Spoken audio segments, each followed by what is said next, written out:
Okay, picture this. One of those stunning hotels in the British countryside. You know the kind. Perfectly manicured lawns, ivy crawling up the walls. It's the absolute perfect escape. But behind that beautiful, calm picture is a high-stakes battle for survival. Because believe it or not, running a place like this has never, ever been harder. So how do they pull it off? I mean, how do these incredible havens of tranquility manage to navigate skyrocketing costs, fierce competition, and a constant shortage of staff? I really wanted to dig in and find out what their playbook for success actually looks like. To get our heads around this, we're going to look at a group we're calling Levwell. Now, it's just a stand-in, but it represents a really fascinating type of hotel group, the kind that specializes in those distinctive, leisure-focused retreats you dream about.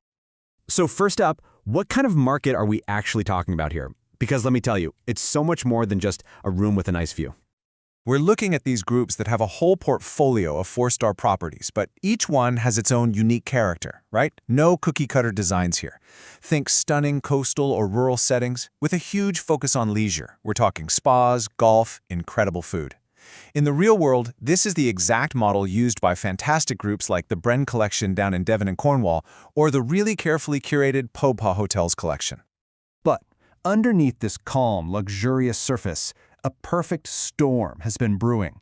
So let's pull back the curtain and look at the immense pressures these businesses are really under.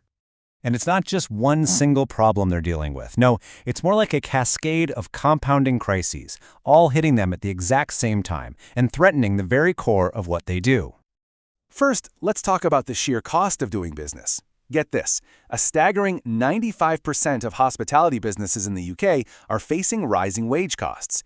That's pretty much everyone feeling the exact same squeeze. And you know what? Wages are just the beginning. Look at these numbers. 89% are seeing their food costs just skyrocket. 84% are getting hammered by insurance hikes, and 57% by energy bills. Their profit margins are getting squeezed from every possible angle. Then you've got the people problem. The industry is facing an annual staff turnover rate somewhere between 70 and 80%. Just think about that for a second. It's a constant revolving door of talent that makes delivering that consistent first-class service incredibly difficult. And this isn't some small-scale issue either. This crazy turnover rate contributes to a massive talent gap, with over 132,000 job vacancies across the UK hospitality sector right now. And if all that wasn't enough, you've got all the modern pressures piled on top. Guests expect seamless digital experiences, those big standardized chains offer stiff competition, and your entire reputation is on the line when it comes to sustainability. And with 81% of tourists now saying sustainable travel is important to them, you just can't afford to ignore it. Okay, so how on earth do you survive this storm? Well, the first part of the playbook is what I'm calling a strategic squeeze play. It's about getting incredibly smart about mastering price and profit. A key weapon in their arsenal is something called dynamic yield management. Now, it's a fancy term, but put simply, it's using real-time data to constantly adjust room prices, kind of like how airlines price their seats, to make sure you're squeezing the absolute maximum revenue possible out of every single room, every single night. So here's how it works in practice. First, they are analyzing a constant stream of data, things like demand, the season, what local events are happening. Second, they adjust their prices instantly to match that data. And third, they use this flexibility to offer special deals that encourage guests to book directly with them, which cuts out those pesky third-party commission fees. It's smart. But smart pricing alone is not going to solve that 80% turnover rate. So the next critical part of the playbook is all about winning the war for talent. So you have this massive destabilizing turnover on one side, right? The only sustainable answer is to go all in on the other side, investing heavily in your people, in your company culture, and in their personal development. And this isn't just fluffy talk.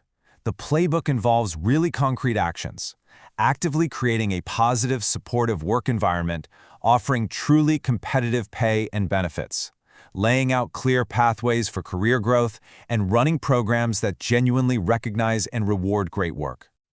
Okay, so you've started to stabilize your finances and your team.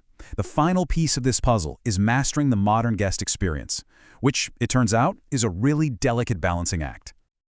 I mean, this quote just absolutely nails it.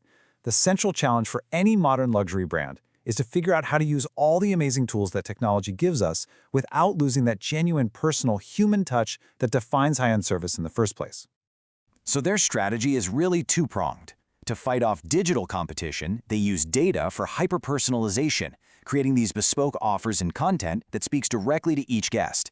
And to manage their reputation, they don't just go green quietly. They actively communicate their initiatives and get guests involved in the process. It turns a potential risk into a real brand strength.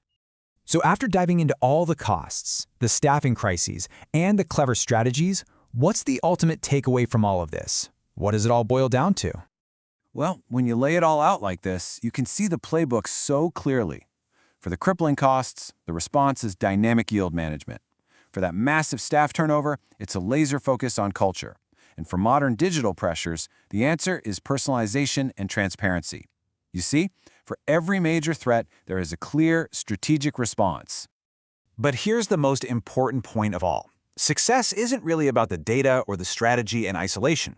It's about making sure that every single one of those tools is used for one purpose, and one purpose only, to enhance the timeless core of hospitality, which is, and always will be, providing an outstanding, memorable, and deeply human guest experience. Which really leaves us with a final thought to chew on. As our world gets more and more automated, more data-driven, maybe the very definition of true luxury is changing. Maybe, just maybe, the most valuable and sought-after experience of all is simply a genuine human connection.